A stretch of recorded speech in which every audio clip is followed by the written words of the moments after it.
yun po, di po makakumpleto ang ating gawain po, kung di po tayo magbibigay sa ating Panginoon, no? Tuloy nga po, di ako makapag-aral po, no? Kasi as tao lang po, no? Amen. Pero ang Diyos po ay may tinuturo po, no? Lahat po, lagi po natin tatanda na ang nangyayari po sa atin ay may purpose ang God, no? May gusto pong trust the process po, no? Pero nga lang kung may ginawa kang kasalanan na di maganda, may consequence po yun. Dapat po alam natin po yun, no? Pero kung lumalakad po tayo na matuwid sa Diyos at may dumaraan ng pagsubok po sa atin, may purpose po ang Panginoon sa ating buhay, no? Patuloy lang po tayo, huwag mawala sa kanyang presensya po, no? Amen. Amen po, no? Tuloy nga po, nung nangyari yun, no? Yung dalawang devotion na nababasa po namin sa Bible, talagang nangusap, no? Hindi man na alam natin na sumasagot ang Panginoon, no? Pero through the words po, nangungusap po siya. Yung una pong nabasa ko, sabi niya po na yung pinapost natin po sa atin, ang sabi niya po doon sa Filipos, huwag kayong mabalisa tungkol sa anumang bagay. Sa halip, hingin nyo sa Diyos na ang lahat ng inyong kailangan sa pamamagitan ng panalangin may pasasalamat. At ang kapayapaan ng Diyos na hindi kayang maunahan ng tao, ang siyang mag-iingat sa iyong puso at pag-iisip dahil sa pagsikap kay Kristo po, no? Amen po, no? Pag binigyan naman po natin sa Panginoon, nandiyan po yung peace, hope, no? Joy po, no? Tapos po yung pangalawa, sabi niya po, mapalad ang taong nananatiling tapat sa kabila ng mga pagsubok. Amen. Sapagkat matapos siyang subukin, tatanggap siya ng gantimpala ng buhay na pinangako ng Panginoon sa umuibig sa Kanya. Amen po, no? Kaya mga kapatid, no, naman po dumadanas ng pagsubok sa atin, no? Huwag po tayong lumayo sa ating Panginoon po, no? Mas lalo po tayong lumapit, no? Trust the process po, sa Christian po, dadanas po talaga tayo sa mga ganyang pagsubok po para mas lalo tayong lumapit, mas lalo pang umano yung pananampalataya natin sa Diyos po, no? Sabi po sa kanyang salita sa 2 Corinthians 8:12, whatever you give is acceptable, you give eagerly. And give according to what you have, not what you don't have. Yes, Lord, muli pinupuri ka namin, Lord. Tinataas ka namin, Lord, sa oras na Lord. Minsan pa, Lord, tinataas ko po ang bawat puso, isipan ng mga kapatiran, Lord, na makapagbigay po kami ng tapat sa iyo, Lord. Kung anong meron po kami, Lord, na pinagkalo mo sa amin, Lord. Maraming salamat po, Lord. Minsan pa, Lord, maraming salamat, Lord. Muli, ginamit mo po ang iyong likod, O Lord, upang magayag ng iyong banal na salita, Lord. Lord, itago mo lamang po ako sa inyo ko lang, Lord, at ikaw po ang manguna, Holy Spirit, patuloy po ikaw ang manguna sa oras na ito. In Jesus' name we pray. Amen.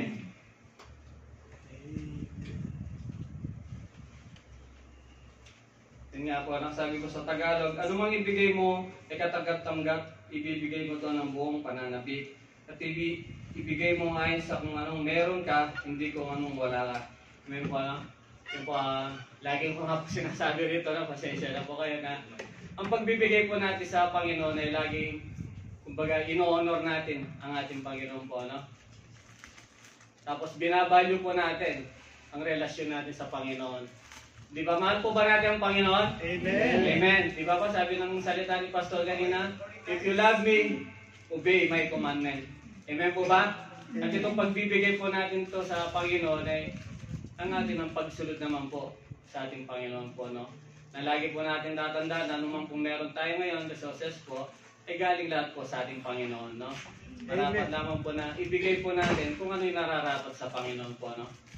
At sabi nga po, kung yung anong meron po tayo, no? Yun yung bibigay natin sa Panginoon po, no? Kamukha po nung nagbigay na yung babaeng umbalo, di ba? Yung kung ano lang yung meron niya, yun lang yung binigay niya, no? Pero siya ang kinalugdan, no? Panginoon po. Amen po ba? Tapos yung isang babae din po na si Prophet Elijah, no? Yung anong meron ka ba dyan? Sabi na doon sa babaeng balo din, sabi niya, meron lang ako langis. Na isang ano na lang, kumbaga isang lutuan na lang na maubos na, isang arena na ano. Pero nung binuksan niya, no? Parang hindi nauubos yung langis. Umahabaw pa, no? Ganun po ang ating Panginoon po, no? Kung magbibigay po tayo ng tapat sa Kanya, ay bibigyan ng tapat naman ng ating Panginoon ko. No? Yung bibigay sa ating pagpapala po. At ang Panginoon po na manalagin, sinabi ko po kanina, ay gumagawa ng miracle po, no? Araw-araw po, no? hindi lang natin nararamdaman yung kumbaga tinuturing nating ordinary day na lang. Amen po ba? Amen. Sabi ko nga, yung pagising lang natin sa umaga, no? Amen po, ako po. Ano ako doon sa amin ni Pastor na pagising sa umaga, hindi po cellphone talaga yung nahawak ko po. Pray po kagad. Lagi sinabi ko na po dati dito yun eh. Bakit po? Kasi po kung pagising mo, kapag ginawa ka yung cellphone at may nakita ka mga negative dyan na mababasa mo, sira na po agad ang araw mo.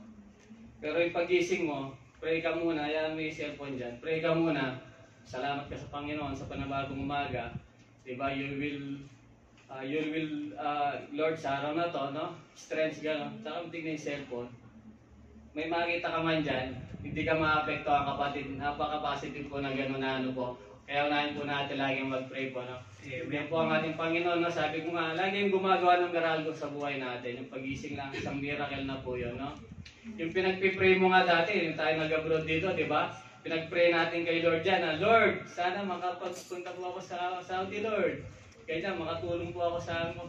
Pagdating mo dito, parang, ano ba itong trabaho na to, gano'n, no? Pero nung una, pinag-pray mo kay Lord dyan, binigay ni Lord, di ba? Ganun po, na-appreciate po natin, no? Yung huwag natin kalimutan yung ibinigay sa atin ni Lord, no? Nung pinag-pray natin, no? Na, tapos, nakaano tayo ng pagsubok, nawawala na tayo sa presensya ng Panginoon. Nakakala natin, hindi siya nakikinig, no? Hindi siya sumasagot kagad. May mga times na minsan sumasagot siya, on the spot, nandyan, no? May mga time naman hindi sumasagot, nakakala natin, hindi tayo pinapakinggan ng Panginoon, no? Pero mali po yun.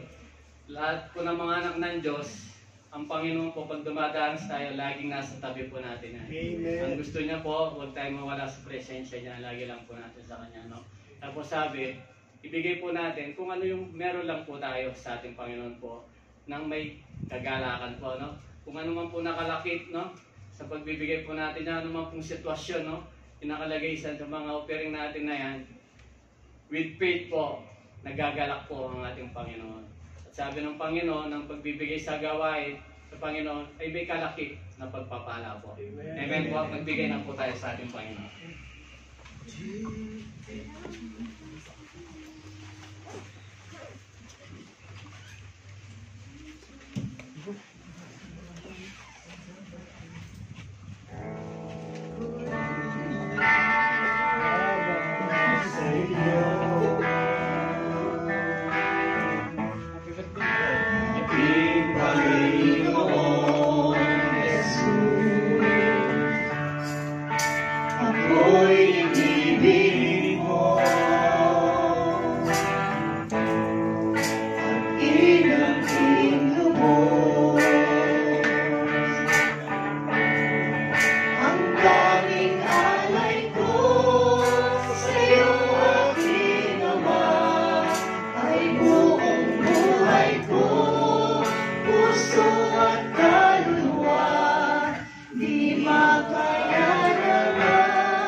Yes, Lord God, hallelujah, Lord. We worship you, Lord.